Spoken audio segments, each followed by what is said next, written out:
Anyway, but in my so who the I think that's. are you? I'm sorry.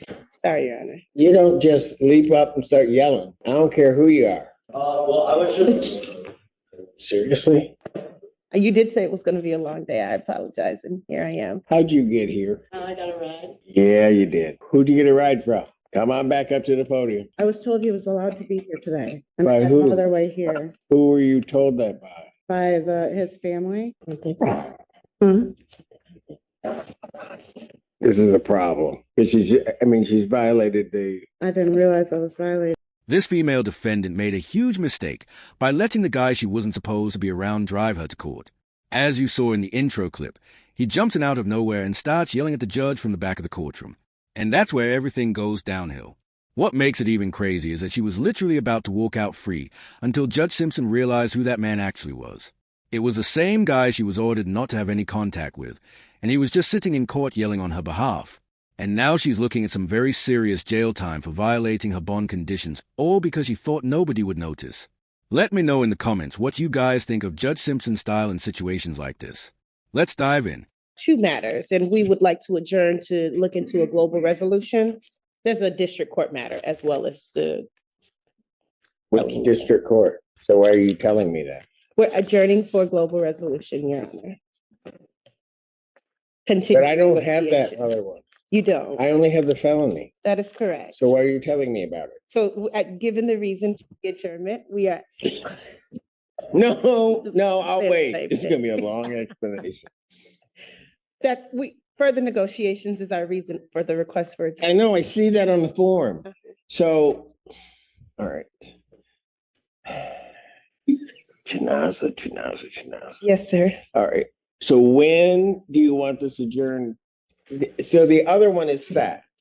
Correct. And again, the January... So, and the alleged victim, her husband, is at the Riker Road address. That is correct, Your Honor. Anyway, but in my so who the I think that's... are you? I'm sorry. Sorry, Your Honor. Oh, no. It's okay. You don't just leap up and start yelling. I don't care who you are. Well, I was just. Seriously?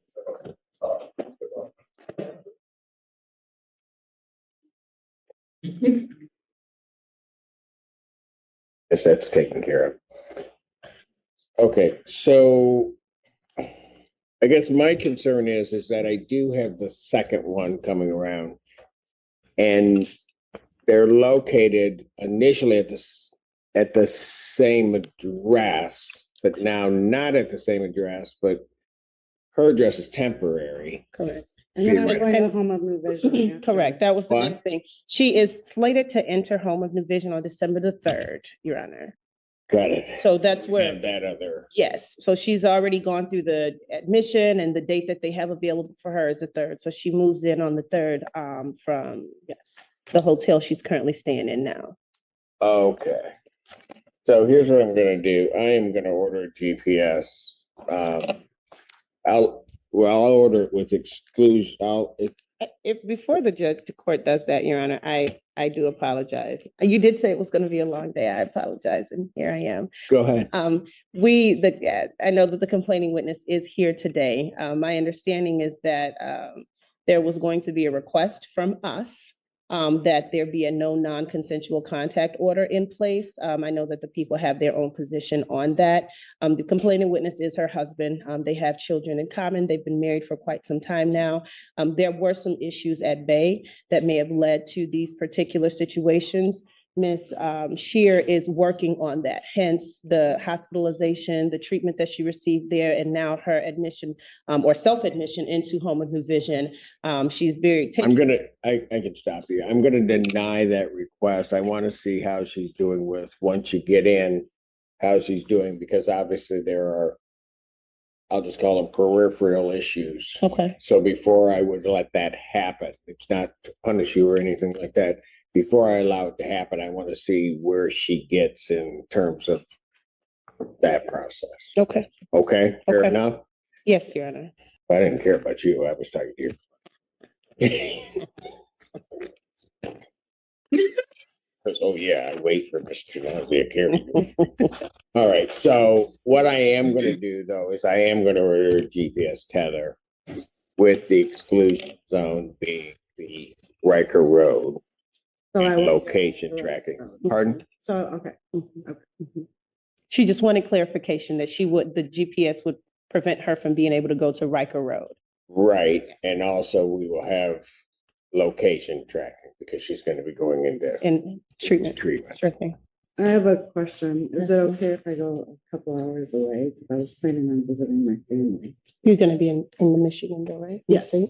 Yeah. Okay. She just wanted to know, she's traveling to visit her family, but it will still be within the state of Michigan. She just wanted to know if that was okay. Oh, that's fine. That's fine. All right. Okay. Hey, the same theory in the court, I don't know if we came together. Yeah, so ma'am, how'd you get here? I got a ride. Yeah, you did. Who'd you get a ride from? Come on back up to the podium. I got a ride from Kayla Miller. Yeah. That's a Because I problem. was told he was allowed to be here today. Pardon? I was told he was allowed to be here today. And By I got who? another way here Who were you told that by? by his family. I'm in contact with his aunt.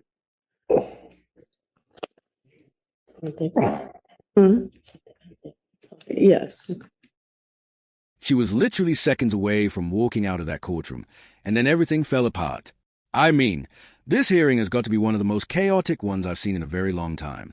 I mean, the person she's not supposed to be around is just sitting there right in the back yelling at the judge like this is a family argument instead of a court hearing.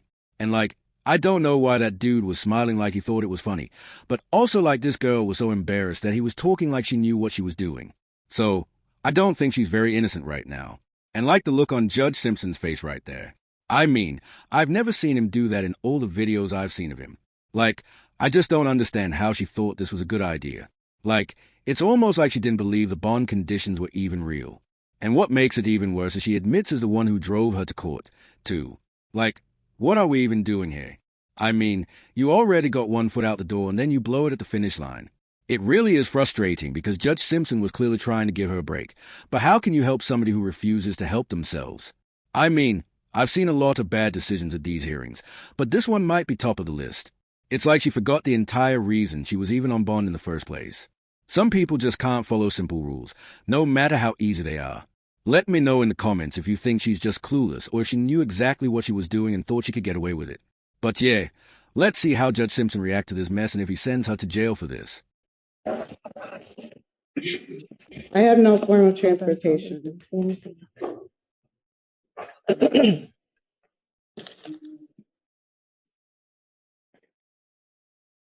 This is a problem. Because she's violated the, I didn't realize I was violating it. let me do this. I'm gonna pass the matter briefly. I'm not gonna take her in right at this moment. Counsel, I'm gonna allow you to explain to her the conditions of her release. And she's gonna have to find what hotel are you in? I'm in a Celine Hotel, the Hampton Inn. Okay, It's right down the street from my job. So I can. gotcha. Yeah. So I understand that, but she's gonna have to figure out something else. So I'm gonna allow you to sit and talk with her, but somehow or another, you're gonna have to come up with a plan. If I'm not satisfied with that plan as to that, and there are people telling her things that are against her order, I'm gonna have no option but to lock her up. I understand. But I'm gonna give you a chance to talk to her about it. Thank you, Your Honor. Ms. Shear, could you state your name for the record again? Shear. Your Honor, thank you very much for the opportunity to speak with my client. I have explained to Ms. Shear the situation that we're in and obviously the court's concern. Ms. Shear indicated to me that when I had originally spoken with her, there was an aunt of the family who was speaking with me on her behalf. She was also on the three-way. She explained to me that this aunt is actually the aunt of her husband, who she's known for over 15 plus years and plays the role of an aunt for her as well. So the information that she had received was from this aunt. And she was under the impression that since he was to be coming to court, that him bringing her to court was not necessarily a violation. I completely understand how that looks. And the fact that it doesn't, I think for those of us who are very familiar with the criminal justice system, it makes no sense to us, but she does not have a significant history or much contact with the court system or the criminal justice system. I would like to talk about moving forward what our plan is, though. Go ahead. She is very apologetic to the court. There was no blatant disregard for the court's orders. She indicated that she is currently staying at the Hampton/Hilton Inn in Saline. She works at the Wendy's in Saline full time. And she says that that's the best hotel for her because she can walk right to work. She has been there. I asked her for proof. She has her room key. She said she checked in on the 19th when she was released from custody during the time of her arraignment. She has been working there as indicated as well. Her plan, she also asked the court about permission to go to Grand Rapids because her entire family lives in Grand Rapids. She has no family here in Washtenaw County or the Detroit area. So she would be going to Grand Rapids to stay with her family for the holidays. She would be there until Saturday. She's coming back and she would be going to Hampton/Hilton from that Sunday or Saturday, whenever she gets back, until Wednesday when she's able to get into Home of New Vision. She said she tried to get it to where she could go straight from Grand Rapids to Home of New Vision. They did not have any availability until the date for the 3rd. So she plans to be there. They've informed her it's a 4 to 6 week program. Her plan is to stay there the entire 6 weeks. I don't want to go into too much detail about what had happened at the time of this particular offense, but there were some significant mental health issues that were at bay. The report indicated that she had been the one calling the police because of a particular state of psychosis that she was in at that time. She has been working with CMA. She's been getting mental health treatment. They've advised her that we needed to do substance abuse treatment, which is what she's doing right now. What we're asking, I know traditionally in this situation, the court does not take lightly a violation of a bond order. And we're asking that the court allow her, she has a way to get home today. She has the Uber app pulled up on her phone. I've told her that I will show her exactly how it works. She's never done it before, but she'll be able to get the Uber to take her back to the hotel. She's supposed to work this evening at 5, and she would be working tomorrow and then hopefully leaving for Grand Rapids after work tomorrow. Anything from the people? All right. So let me ask you this, ma'am. You're a CMH consumer client, right? Yes, Is your husband also? not to my knowledge. All right. So I think the thing that I'm worried about is you kind of being, and I will indicate you should not have been or having that type of contact with him. You understand that? I understand that now, sir. All right. I don't see it as something that she intentionally tried to do because it certainly wouldn't have been to her benefit to do that, I don't think.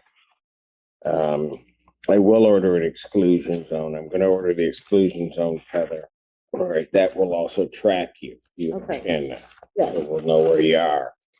And I think I'll just leave it at that at this point. Okay. Thank you, Your Honor. Give you a bit of a break, but don't let that kind of thing happen again. And the way that you deal with that, young lady, is that if somebody tells you you can do something that seems contrary to your bond, call your attorneys. Okay. Okay. Okay. And ask them what you should do. Okay. Yes, sir. All right.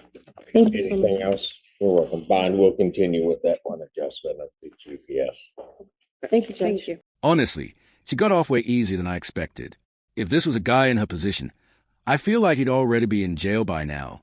But something about how she handled herself made her seem way more naive and dangerous. And I think Judge Simpson must have seen that, too. I mean, she just seems like an innocent girl. But who knows? She might not be.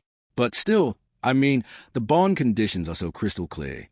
You don't go near the person you're ordered to stay away from, and especially not have him drive you to court. I mean, there's really no way to twist that or play it off as an accident. She really did dodge a bullet here. And I think the GPS tether was a perfect call here. It's a wake-up call without completely ruining her life.